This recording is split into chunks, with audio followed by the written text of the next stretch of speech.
एक खास सवाल जो हर एक हिंदू पूछता है कि रामायण के बाद आखिर हनुमान जी कहाँ गए, इनके बारे में कोई वर्णन क्यों नहीं मिलता है। तो आज के इस खास वीडियो में हम आपको बताएंगे कि रामायण के बाद हनुमान जी आखिर कहाँ गए। आप देख रहे हैं द भक्ति।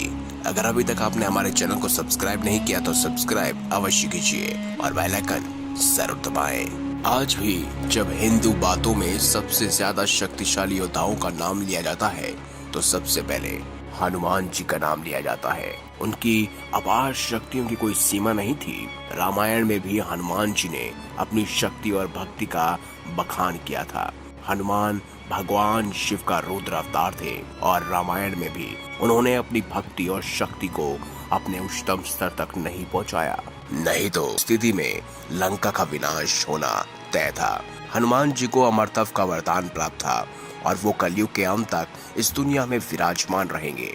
लेकिन हमारे मन में एक प्रश्न उठता है कि रामायण के बाद आखिर हनुमान जी का क्या हुआ।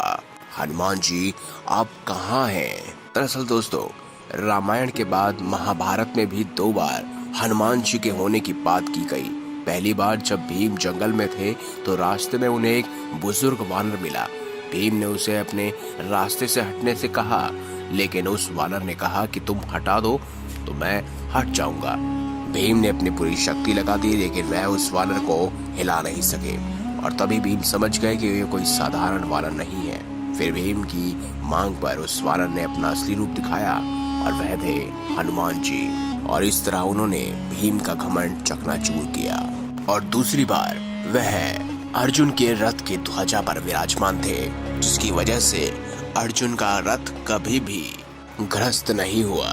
जब अंत में हनुमान जी अपने असली रूप में आए और वहां से चले गए, उसके बाद कुछ क्षणों में अर्जुन का रथ युद्ध में राख बन गया। तब श्री कृष्ण ने अर्जुन को बताया कि वह हनुमान जी थे, जिनकी वजह से रथ युद्ध में नष्ट नहीं हुआ, क्योंकि इतनी विशंसक अस्त्र किसी भी चीज को नष्ट कर सकते हैं। लेकिन हनुमान जी आपके रथ में विराजमान थे, इसीलिए आपके रथ को कुछ नहीं हुआ।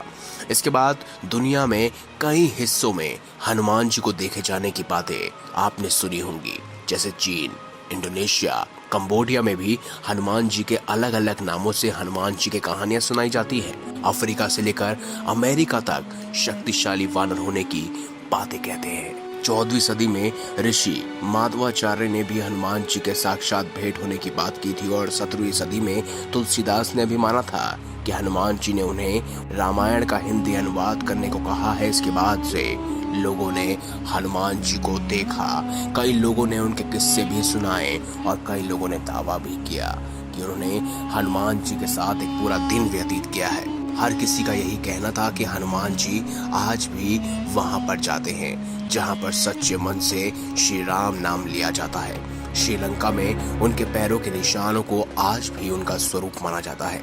हनुमान जी ने वरदान से अमरत्व को हासिल किया और वह कलयुग के अंत तक इस दुनिया में विराजमान रहेंगे। खैर, ये बात अभी किसी को नहीं पता कि हनुमान जी इस समय कहाँ मौजूद होंगे, लेकिन वह इस धरती पर ही मौजूद है। अगर आपको वीडियो अच्छी लगी हो तो वीडियो लाइक करें, हमारे चैनल को सब्सक्राइब करें और इसे ज्यादा से ज्यादा शेयर अवश्य करें। धन्यवाद।